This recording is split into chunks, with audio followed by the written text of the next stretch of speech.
आज मैं शिव शक्ति चैनल के माध्यम से आपके चरणों में, आपके निकट, आपके सम्मुख फिर प्रस्तुत हुआ हूँ। मेरे भाइयों और बहनों, आज मैं अपनी जिन विचारधाराओं को आपके सामने प्रस्तुत कर रहा हूँ, उसका निर्णय आपको लेना है। वो विचारधाराएं हमारी उचित है या अनुचित है। जिन विचारधाराओं, जिन परंपराओं को मैं आज आपके सामने प्रस्तुत कर रहा हूँ, वो परंपराएं कहाँ तक अच्छी हैं, कहाँ तक बुरी हैं, इन परंपराओं का निर्णय आपको लेना है। आज आने वाली पीढ़ियाँ हमारी इतनी विद्वान हैं, इतनी बुद्धिमान हैं, इतनी सबल हैं, वो अच्छे बुरे का ज्ञान कर सकते हैं और खुद उसका निर्णय लेके अपनी मानसिकता को प्रदर्शित कर सकते हैं। तो देवियों, सज्जनों, माताओं एवं बहनों, मैं अपने भारतवर्ष की जिस परंपरा के विषय में आपको बता रहा हूँ, आपके सामने प्रस्तुत कर रहा हूँ, अगर वो उचित लगे तो लाइक कमेंट के द्वारा हमारा मार्गदर्शन कीजिए, ताकि हमें भी मालूम हो, हमें भी पता चले हमने जिस परंपराओं का विच्छेदन किया है वो परंपराएं अच्छी हैं या बुरी हैं। इसका निर्णय आप जैसे महान भावों को लेना है। तो आइए दोस्तों, हम सीधे उस परंपरा के विषय में बात करते हैं। माताओं एवं बहनों, आप सभी जानते हैं कि हमारे भारतवर्ष में अनेकों प्रकार के समुदाय, जात के लोग रहते हैं। उन्हीं में एक ऐसी परंपरा है जिसको 13वीं कहते हैं।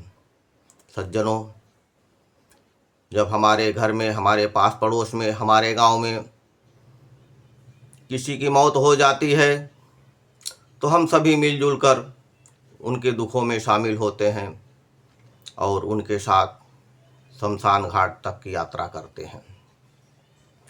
वहाँ के क्रियाकलापों को पूर्ण करके जब हम वापस आते हैं तो अपने अपने घरों को चले जाते हैं।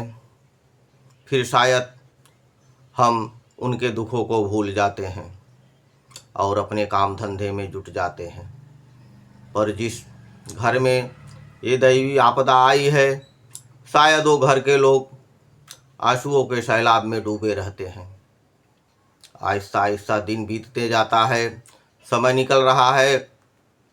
एक दिन ऐसा आता है जब वो 13 दिन बीत जाते हैं और उन्हीं 13 दिन के बीच में उस पीड़ित परिवार को समाज में, गांव देश में, जन्म समुदाय के बीच में उस परंपरा को निभाने के लिए विवश और मजबूर होता है।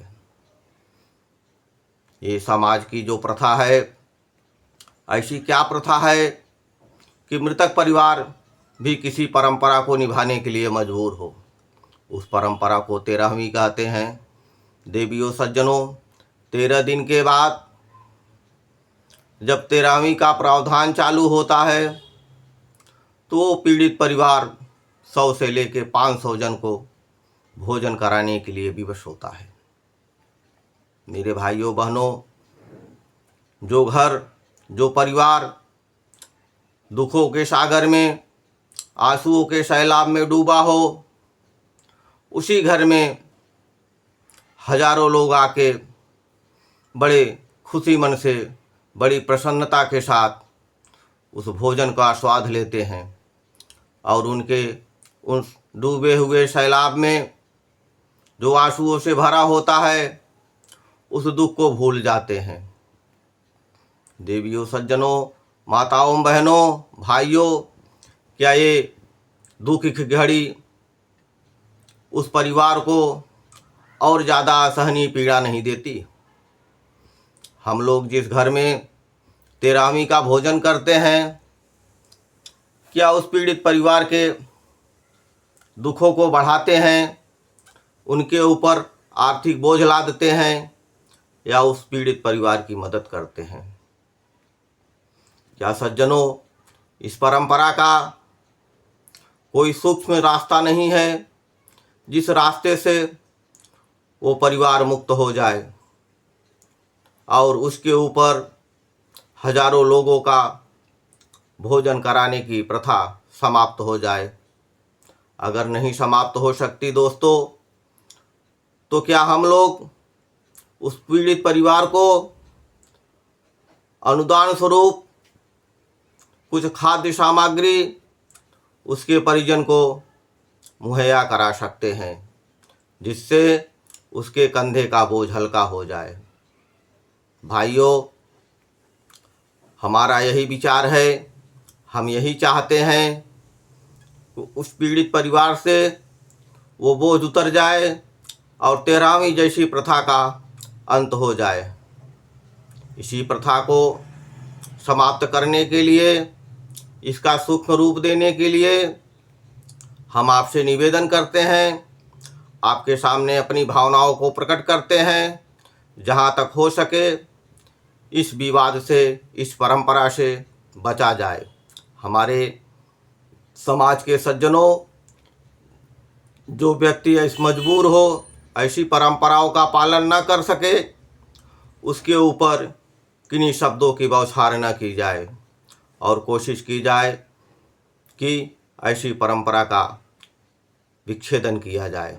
भाइयों, ये दुनिया जानती है आत्मा अजर और अमर होती है। जिस तरह हम अपने पुराने वस्त्रों का त्याग करके नए वस्त्रों को धारण करते हैं, उसी तरह आत्मा भी अपने पुराने जर्जर शरीर को त्याग कर अपने नए शरीर को धारण करती है। मरणोपरांत आत्मा कहाँ जाती है, कहाँ है, इसको तो आज तक की साइंस यानी वैज्ञानिकों ने भी खोज कर नहीं पता लगा सका कहाँ है। स्वर्ग कहाँ है, नर्क कहाँ है, ये तो हमारे मन की बातें हैं। न किसी ने स्वर्ग देखा, जो देखने गया हमें बताया कि स्वर्गलोक बना है, न कोई नर्कलोक गया जो वापस आके बताया हो कि नर्कलोक कहाँ है। लिखी हुई बातों को पूर्ण विश्वास करना, इससे आप लोग सहमत हैं कि नहीं हैं ये तो मैं नहीं जानता, लेकिन आज का जो ज़माना है, जो हमारे टेक्नोलॉजी का विकास हुआ है, वो यही कहता है कि जिस चीज़ का प्रमाण हो वही सत्य है। तो ऐसी असत्यता के प्रमाण में हम उस पीड़ित परिवार पर बोझ बने, इससे अच्छा है हम समाज के अगुओं से ये निवेदन करते हैं, समाज के निर्देशक से, समाज को चलाने वाले सलाहकारियों से, उनके अनुभव से ये चाहते हैं कि ऐसी प्रथा को समाप्त किया जाए और पीड़ित परिवार को मदद स्वरूप खाद्य सामग्री मुहैया कराया जाए, जिससे उसके परिवार में सुकून, सुख, शांति बनी रहे। धन्यवाद दोस्तों। मैं शिव शक्ति चैनल के माध्यम से जो बातें आपके सामने प्रस्तुत किया है, अगर वो बातें निंदनीय है, असहनीय है, तो उसके लिए हमें क्षमा करें। हर हर महादेव।